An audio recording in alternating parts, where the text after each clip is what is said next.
তোরা কারা রে? তাড়াতাড়ি ওঠ, নাহলে ঢাল দিয়ে মেরে চোখ মুখ চুপ কান্না করে দেবো।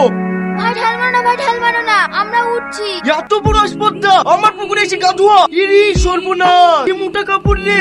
তোরা যদি এইভাবে কাপড়ে করে পানি নিয়ে যা তাহলে আমার পুকুরটা শুকিয়ে ডাঙ্গা হয়ে যাবে। ভাই কাপড় পরে কাজে তো আসবো না, কাল থেকে নাইটি পরে আসবো। কিছু পরে আসতে হবে না, ভালো করে কাপড়ে পানি চেপে পুকুরে ছুঁয়ে দাও।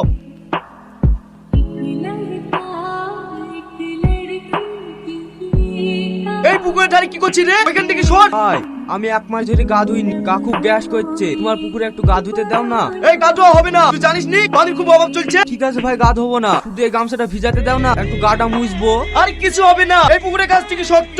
ভাই তোমার হাত ধরে বলছি, গামছাটা একটু ভিজাতে দাও। ছাড় হাত। এই তুই আমার পুকুরে লাফ মারলি কেন? আমি ইচ্ছা করে লাভ মেরেছি নাকি? তুমি তো হাতে ঝাটকা মেরে ফেলে দিলি। তোকে আমি গা ধরে দিনে তুই অভিনয় করে পুকুরে লাফ মারলি। আরে গুন্টি আমার তো ইজ্জত দি। এই মুম্মি ওকে ধর তো, কাছে বাঁচবো।